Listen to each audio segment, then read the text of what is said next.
हथियारों के मामले में इजरायल को दुनिया का एक बहुत ताकतवर मुल्क माना जाता है। इजरायल का एरो एयर डिफेंस इतना ताकतवर है कि इजरायल दावा करता है कि अगर 2000 किलोमीटर दूर से भी कोई मिसाइल इजरायल की तरफ लॉन्च होती है तो मिसाइल लॉन्च होते ही इजरायल का एयर डिफेंस सिस्टम एक्टिव हो जाता है।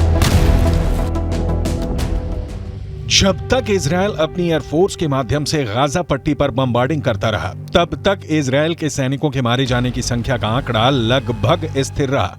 लेकिन जैसे ही इजरायल ने अपना ग्राउंड ऑपरेशन शुरू किया, इजरायल के सैनिकों की मौतों की संख्या लगातार बढ़ती गई। लेकिन अब जो समाचार फिलिस्तीन के अखबार छाप रहे हैं, उससे ऐसा लग रहा है कि इजरायल की सेना और इजरायल की सरकार इजरायल के सैनिकों की मौत के आंकड़ों को छुपा रही है।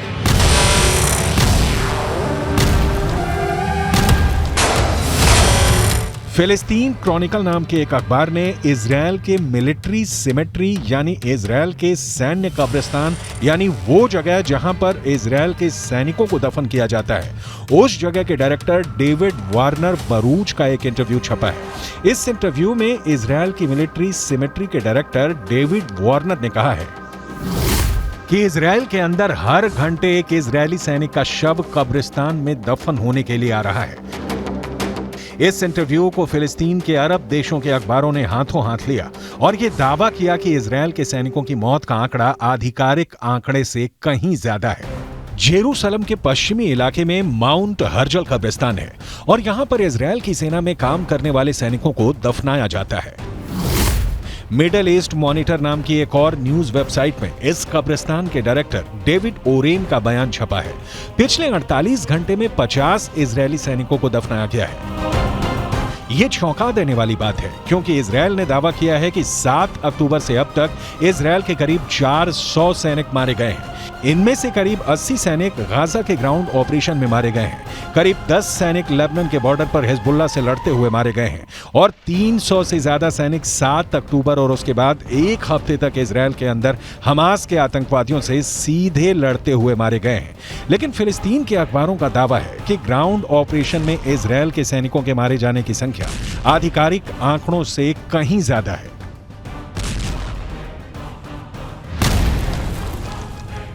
अगर इजरायल के मिलिट्री सिमेट्री यानी सैन्य कब्रिस्तान के डायरेक्टर डेविड वारेन के आंकड़ों को सही माने और इस हिसाब से अनुमान लगाएं कि हर घंटे में एक सैनिक की मौत हो रही है, तो इजरायल के ग्राउंड ऑपरेशन को लगभग 30 दिन हो चुके हैं। एक दिन में 24 घंटे होते हैं, यानी 30 दिन में 720 घंटे होते हैं।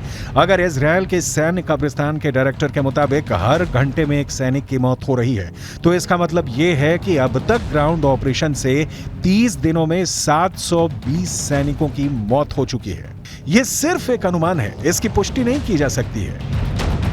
इतना ही नहीं, हिजबुल्लाह ये दावा करता है कि लेबनान के बॉर्डर पर जो जंग चल रही है उसमें हिजबुल्लाह के 80 लड़ाके मारे गए हैं, जबकि इजरायल के करीब 10 सैनिक मारे गए हैं। जबकि हिजबुल्लाह को सपोर्ट करने वाले देश ईरान के सर्वोच्च नेता खामनेई भी ये बयान जारी कर चुके हैं।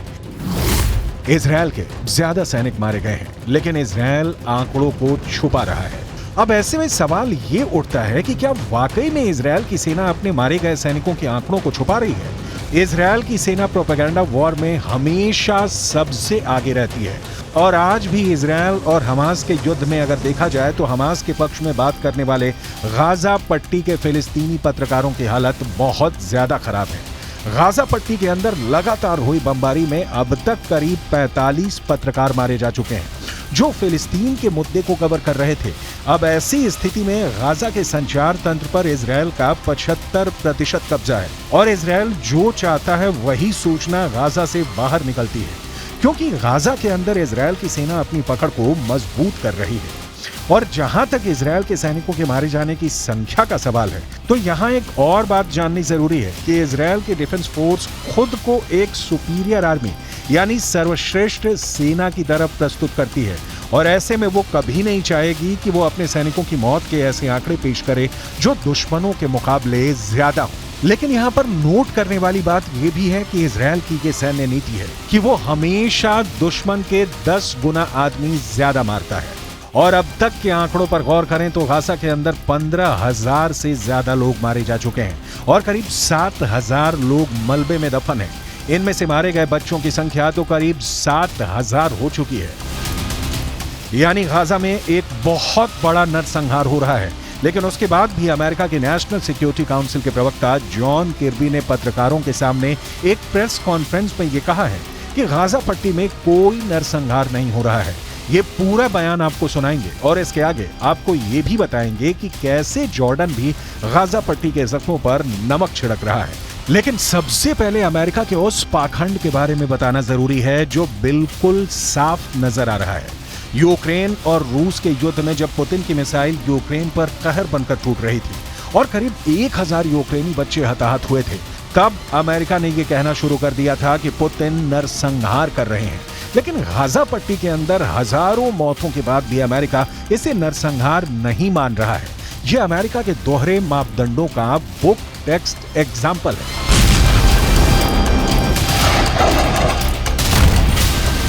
Hamas wants, make no mistake about it, is genocide. They want to wipe Israel off the map. They've said so publicly, more than one occasion. In fact, just recently. And they've said that they're not going to stop. What happened on the 7th of October is going to happen again and again and again. And what happened on the 7th of October? Murder, slaughter of innocent people in their homes or at a music festival. That's genocidal intention.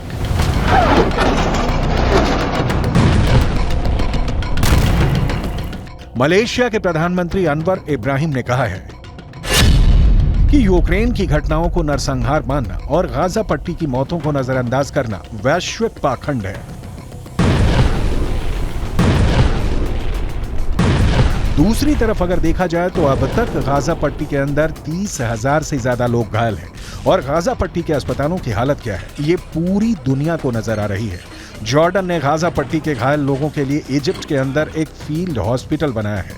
King Abdullah के बेटे खुद इस अस्पताल की निगरानी करने के लिए गए।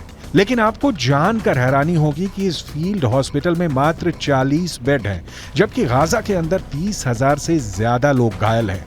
और इन हालातों में एक फील्ड हॉस्पिटल में मात्र 40 बेड का इंतजाम लोगों के साथ एक क्रूर मजाक है।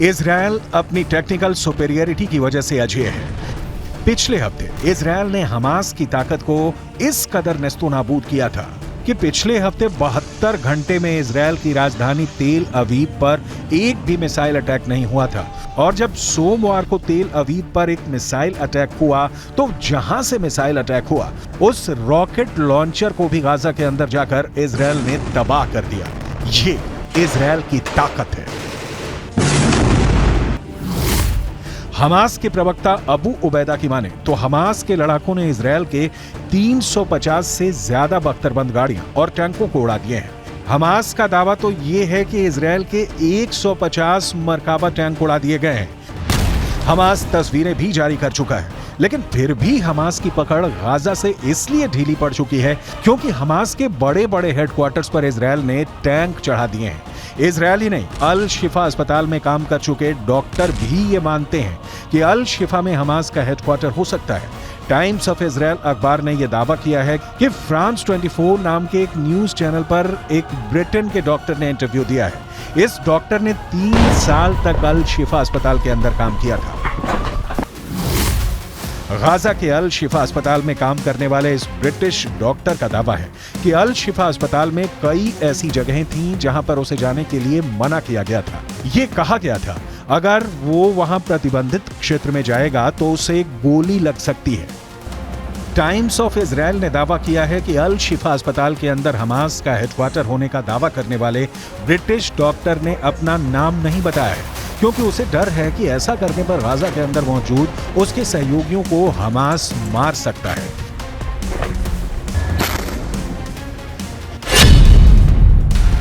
अल शिफा अस्पताल में काम करने वाले इस ब्रिटिश डॉक्टर ने आगे कहा कि सावधान किए जाने की वजह से मैं गाजा के अल शिफा अस्पताल के प्रतिबंधित क्षेत्रों से दूर रहा, लेकिन मैंने कुछ संदिग्ध से नजर आने वाले ऐसे लोगों को अस्पताल में हर समय अंदर और बाहर जाते देखा था जो चिकित्सा कर्मी नहीं थे।